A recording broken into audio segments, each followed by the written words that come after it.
Provérbios capítulo 25, versículo 23. Vejam só. Na versão Almeida Revista Atualizada diz assim: o vento norte traz chuva, e a língua fingida, o rosto irado. Na versão Almeida Corrigida diz assim: o vento norte afugenta a chuva, e a língua fingida, a face irada. A língua fingida. Na tradução da linguagem de hoje diz assim: assim como o vento norte traz chuva, os mexeriqueiros trazem ódio. Na Bíblia parafraseada, Bíblia Viva, diz assim: o vento norte traz tempestade e a fofoca pode causar uma tormenta. Aliás, na Bíblia contemporânea, a Bíblia Viva aí, parafraseada, diz assim: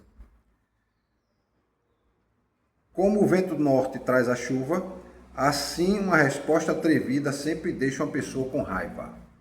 Então vamos lá. Então o vento norte produz chuva e a língua fingida, um rosto irado. Então esse provérbio ele está usando a imagem da natureza. Está usando a natureza, né? Está falando do vento, não é? O vento norte, tá certo? O vento norte traz chuva. Então o vento, certos ventos inevitavelmente trazem chuva, né? Interessante que ontem eu estava em cima da laje da minha casa, fazendo serviço lá, e de lá dá para ver, na beira-mar, quando a chuva vem. E ontem estava interessante, quando você olha para as nuvens, aí vê que sentido o vento está trazendo as nuvens. E ontem ela não estava trazendo para perto da casa, estava seguindo no litoral todinho, passando. A gente via as nuvens passando, ou seja, a chuva estava passando no sentido lateral, né? Então o vento está levando, é o vento que leva as nuvens. E nesse caso aqui está dizendo que o vento traz chuva, e realmente ele traz chuva, né? O vento está empurrando as nuvens e vai levando a chuva. Então ele faz uma comparação, né, com a língua fingida. Língua fingida aqui pode ser uma língua mentirosa, pode ser uma língua fofoqueira, pode ser uma língua caluniadora. Então esse tipo de língua mentirosa, fofoqueira e caluniadora provoca o quê? Conflito e ira, né? Raiva, aperreio, tem gente que a pressão sobe, né? Então, a fofoca, a falsidade, as palavras, muitas vezes que parecem ser doces, mas não são, são enganosas, né? Parecem ser de consolo, mas não são, são enganosas. Traz consequência. E as consequências são o quê? Brigas, né? Ampliação de conflito, o ressentimento, a mágoa, o rancor, né? Então esse provérbio está falando sobre isso. Então vamos olhar o texto diretamente. Primeiro, o vento norte produz chuva. O que é que ele diz aqui? O vento norte aqui é o seguinte: em Israel, o vento norte, que eles chamam de vento norte, era o vento que vinha do mar Mediterrâneo, trazendo aquelas nuvens úmidas, né? A nuvem que tem chuva é a nuvem que está úmida. Você logo vê a diferença. Ela fica cinza.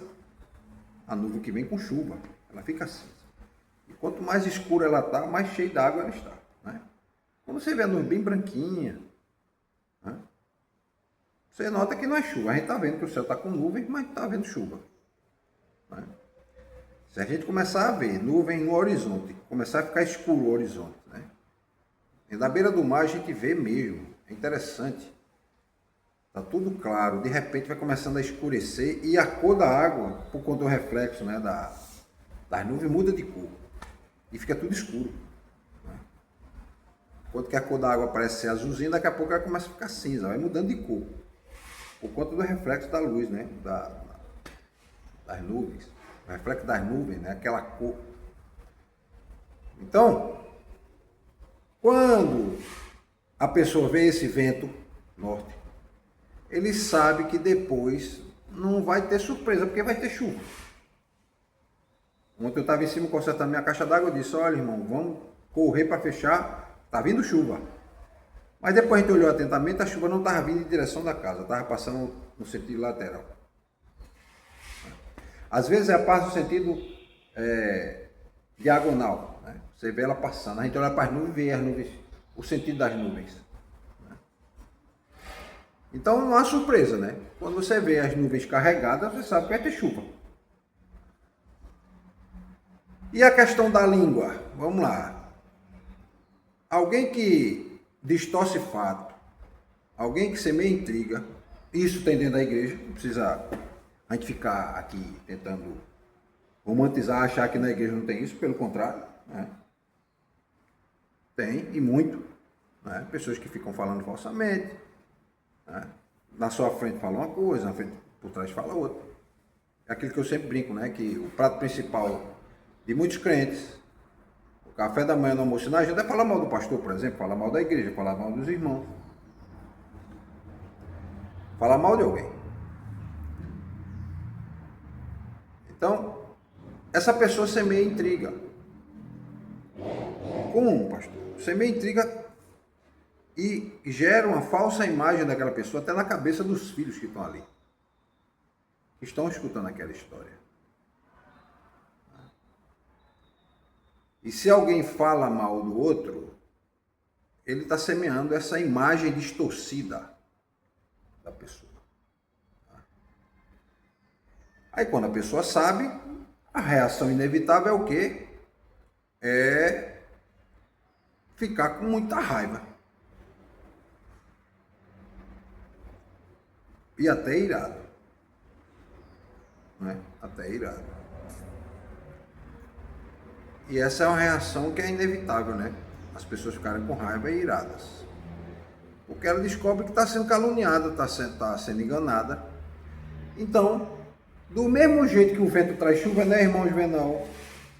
Pessoas que falam mal das outras e caluniam as outras e mentem sobre as outras e fazem fofoca, elas estão trazendo o quê? Trazendo conflito. E uma grande parte dos conflitos da igreja acontece por conta disso. Porque fulano falou de fulano, Beltrano falou de cicrano. E as pessoas ficam chateadas. Né? A pessoa na frente fala assim, Paz do Senhor, meu irmão, que bom lhe ver. Aí por trás, quando a pessoa sai, começa a falar dela. Isso tem muito. Em todas as igrejas, independente de denominação. Certo? Em todas elas. E as pessoas sabem. As pessoas sabem quem são os fofoqueiros. Né? As pessoas sabem. As pessoas identificam. Porque o que faz a fofoca acha que as pessoas não notam, mas notam sim. Né? Pessoas que fazem conflito, as pessoas sabem quem são. Qual o princípio de sabedoria desse provérbio? É primeiro que a língua enganosa, né? Ela não só fere as pessoas, mas ela desencadeia as reações as mais diversas. Né? Então, uma mentira, uma fofoca, e às vezes uma mentira que alguém pode pensar que é uma pequena mentira, uma pequena fofoquinha, né? Ela gera ira, gera divisão, gera desconfiança, gera afastamento, quebra os laços, né, de unidade, quebra a harmonia, provoca a separação. Né? Porque eu mesmo não gosto quando eu fico sabendo que estão falando de mim.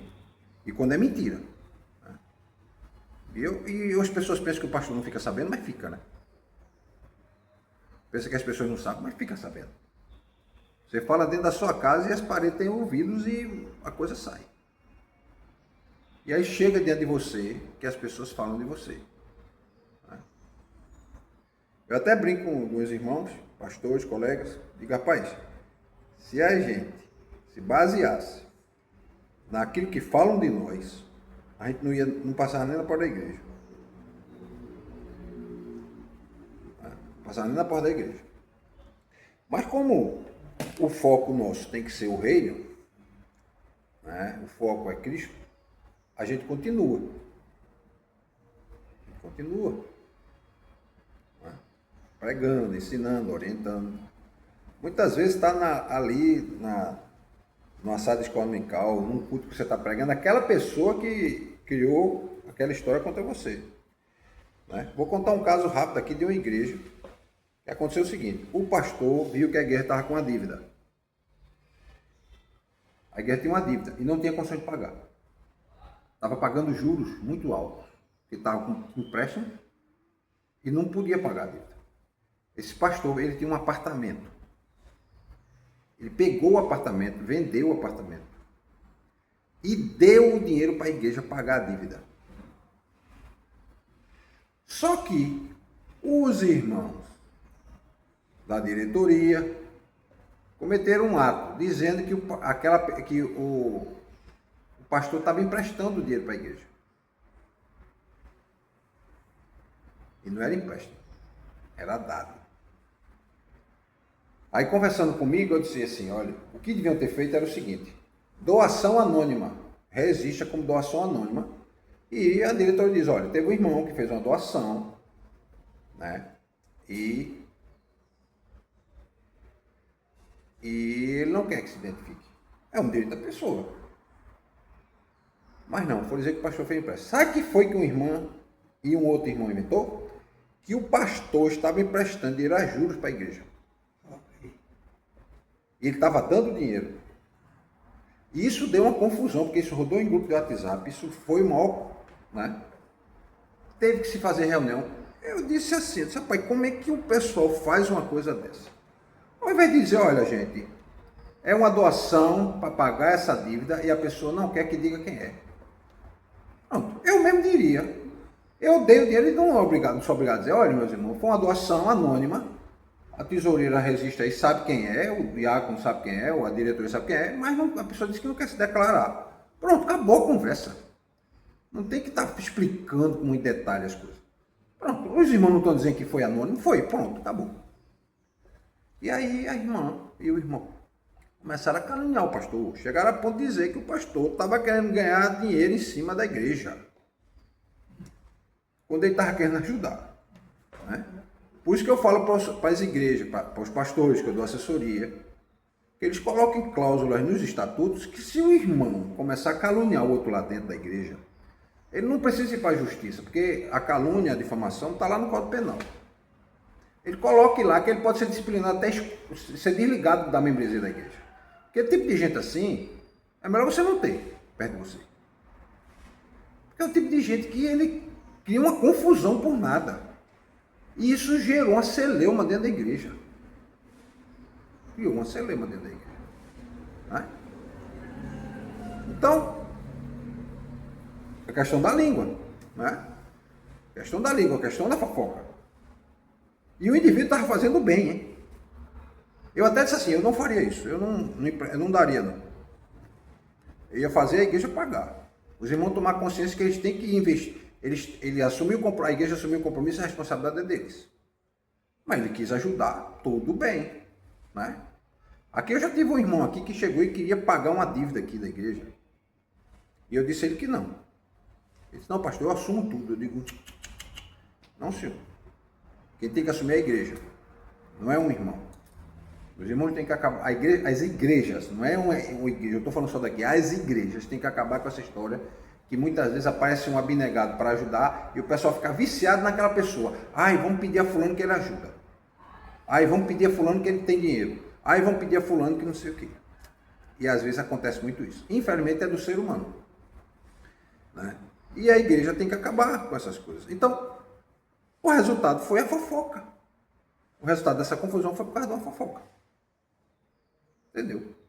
E foi uma confusão grande, não foi pequena.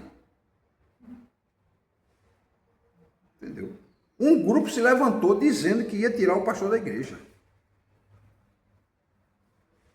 Até que foram dizer que, eu lembro que eu vi pela rádio, na hora que ia ter essa sessão, que o vice-madeira disse assim, irmãos, infelizmente por incompreensão, a gente cria muito problema dentro da igreja, por não compreender as coisas, né? E também, muitas vezes, porque a própria liderança, às vezes, dá margem, né, para esse tipo de coisa. Por isso que eu disse, é doação anônima acabou. Não tem que explicar. Ah, é porque ele deu. Porque não. Ele deu porque quis dar e acabou. E a pessoa não quer que identifique ali, pronto, acabou a conversa.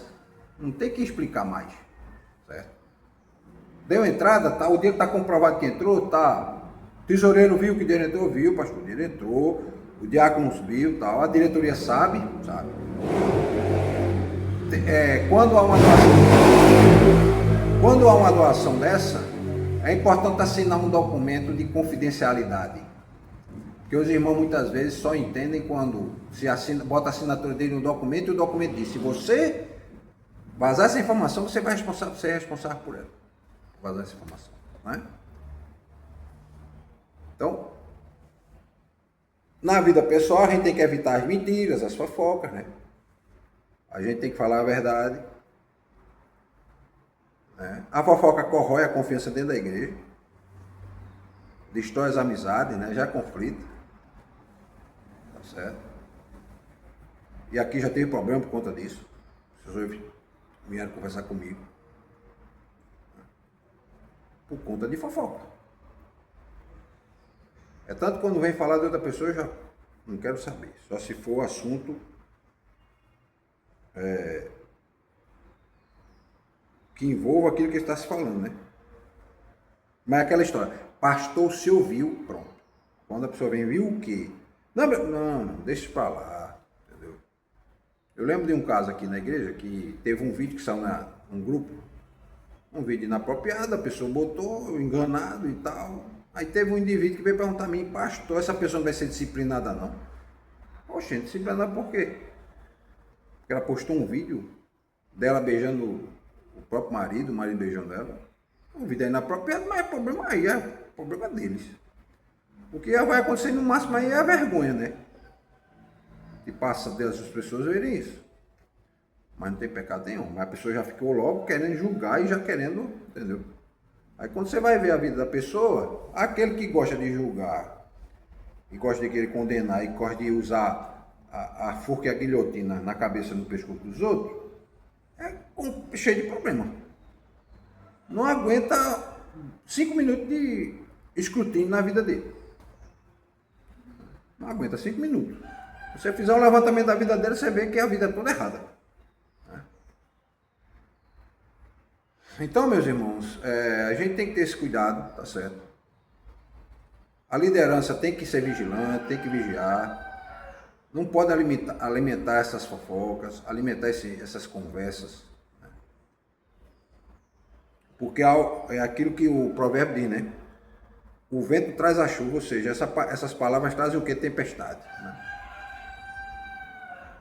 Então a gente tem que ser transparente e lembrar de um provérbio que tem lá, um provérbio, capítulo 15, versículo 4, que diz assim: a língua benigna é a árvore da vida, mas a perversidade deprime o espírito. A gente até já estudou ele aqui, né? Certo? Então a gente tem que trazer e preservar o que? A paz dentro da igreja e nos relacionamentos.